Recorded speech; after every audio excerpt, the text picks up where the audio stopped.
Commodore. Private Chippy Chuckles, Bumble's perpetually breathless junior aide, burst into the office like a startled jackrabbit shot from a cannon. Chippy, a nervous young man whose cap was always askew, a testament to his habit of constantly running into door frames during moments of panic, and whose glasses perpetually threatened to slide off his nose, usually during moments of extreme urgency, when he needed them most, skidded to a halt with an audible squeak of his worn sandals. His face was a mask of sheer terror, his uniform damp with perspiration. He clutched a crumpled telex form, the paper already damp with his perspiration, as if it were a ticking hand grenade, sweat beading profusely on his forehead.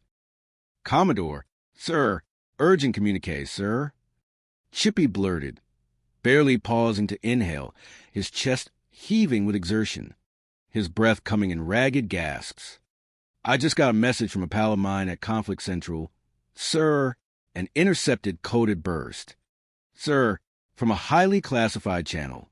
Sir, highly classified, sir. It's bleeding red, sir." His voice was a breathless, high-pitched squeak, strained to the point of breaking, a sound reminiscent of a rusty hinge. "Admiral, Iron Jaw Jericho Jawbreaker is arriving today on a sneak inspection. Sir, an unscheduled, unexpected, unannounced early arrival, ahead of schedule, totally unexpected. Sir, he's bypassing all usual protocols." He gulped a convulsive swallow, his eyes wide with a mixture of raw fear and a strange, morbid awe. "Oh no, Iron Jaw Jawbreaker is coming here. Sir, the legend himself, the scourge of sloppy bases, the nemesis of disorganization, the destroyer of careers." The effect on Commodore Bumble was instantaneous and terrifying, a sudden, petrifying freeze that seemed to lock every muscle in his body. His crimson complexion deepened to a vibrant, almost violent, shade of purple, clashing horribly with the rapidly whitening knuckles clutching his now shattered cigar. His eyes, already bulging, seemed to threaten to pop clean out of their sockets, vibrating with a barely contained terror. The unlit cigar snapped cleanly in two between his clenched teeth, the dry tobacco showering onto the already cluttered desktop like fine, brown confetti settling amongst the dust motes. He remained frozen for a moment, a statue of pure, distilled dread, a tableau of unadulterated panic, as if the very air had been sucked from a room, leaving him breathless and petrified. Then a primal, guttural roar, a sound that seemed to emanate from the very depths of his being, a cry of utter despair and fury, escaped him. "Iron Jaw Jawbreaker," he wheezed, the very name catching in his throat like a swallowed bone, echoing the distant clang of the broken pump, a discordant accompaniment to his mounting dread.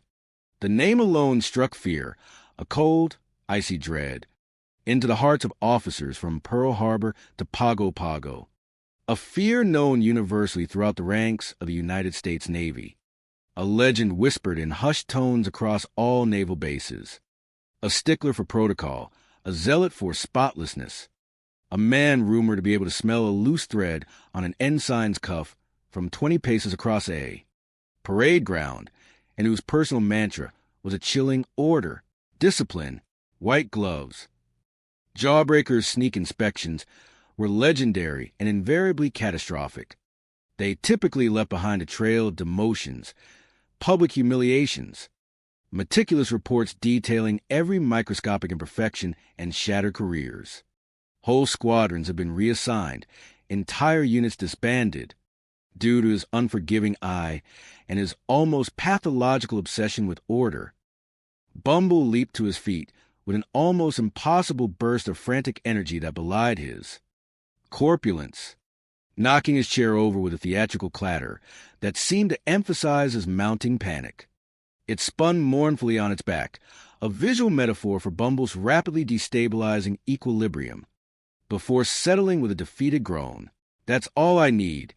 That is the absolute last thing I need. Confound it all, the man's practically got sensory organs specifically designed for detecting dust." Bunny's beneath my filing cabinet from a mile off when he's nosing around. His eyes are microscopic. His nostrils are tuned to detect any non-regulation aroma, be it stale coffee, jungle rot, or even a faint whiff of unpolished brass on a junior officer's uniform. Do you realize what a mess this place is in? Quick step. Chuckles. Do either of you, in your limited understanding, have even the faintest, most microscopic understanding of the colossal, unprecedented, utterly soul-destroying mess this entire atoll has become? It's not a base. It's a disorganized heap of tropical decay and administrative negligence. We are drowning in our own filth. Drowning. I tell you, hello, is anybody listening out there in the swirling vortex of impending doom? Are my words merely echoing into the vast emptiness of military apathy? Yes, this is Commodore Beauregard Bumble, who happens to be in a state of utter, unbridled, and fully justified panic. I assure you, who did you expect to find in my office? Some kind of perfumed geisha girl handing out perfumed hand towels and soothing pleasantries? Tokyo. Rose? I'm speaking to a universe that clearly cares not for my sanity. We're facing total annihilation by tidiness. He will literally find dust in our soul. Gentlemen, and punish us for it. Oh, the ignominy, the utter, soul-crushing, career-ending ignominy. He paced frantically, a desperate, bewildered flurry of movement, tripping over a discarded uniform boot and nearly going sprawling into a stack of requisition forms. His indignant outburst, a crescendo of bureaucratic rage that seemed to shake the very foundations of the flimsy office, was abruptly interrupted by the persistent, jarring, almost malevolent ringing of his field phone. A rusty, temperamental beast of a contraption that seemed to possess an almost malicious sense of comedic timing, ringing exactly at the worst possible moment. He snatched it up, glaring at the receiver, as if it were personally responsible for his impending doom, and indeed, for the entire unfortunate situation of war and the very existence of Admiral Jawbreaker. Yes, this is Commodore Bumble, and I am currently at the precise epicenter of unmitigated chaos. If you must know, so spare me your pleasantries, your meaningless salutations. Who did you expect to find in my office? Some kind of siren, singing sweet songs of peace and tranquility? Tokyo Rose? Speak. Confound you. Speak your piece before I tear your metallic, infernal existence limb from limb. He paused, listening, his brow furrowing deeper with each strained, whining syllable he heard through the crackling line, his already florid complexion darkening further to a dangerously purple-black. What? The Sinks? In the Petty Officers Club? Are backing up? You mean the foul, putrid effluvium of yesterday's rations is slowly but surely creeping its way onto the dance floor. The horror. So, what do you expect me to do about it? You utterly clueless imbecile. Do you take me for a common laborer? For a greasy artisan of pipes? I'm the commanding officer here, man. The supreme authority. I'm not a plumber.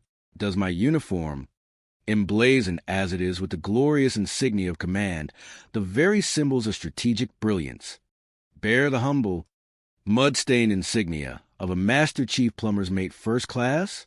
I think not. I am a strategist, a brilliant, underappreciated leader of men, an orator of unparalleled military rhetoric, a gentleman of impeccable, if currently distressed, breeding, a paragon of naval rectitude, whose hands are meant for charting courses, not unblocking drains. He slammed the phone down with a mighty crash, narrowly missing his hand, and sending another, larger cascade of documents fluttering to the floor like bewildered seabirds taking flight in a gale. He ran a hand over his sweating, glistening, rapidly moistening bald pate, looking utterly wretched, the sheen of sweat catching the meager, dusty light filtering through the window. His uniform was already rumpled, creased in 100 places. His hair, what little he had remaining, disheveled, plastered to his scalp. He felt the insidious grip of panic tightening around his throat. "Sir, Lieutenant Quick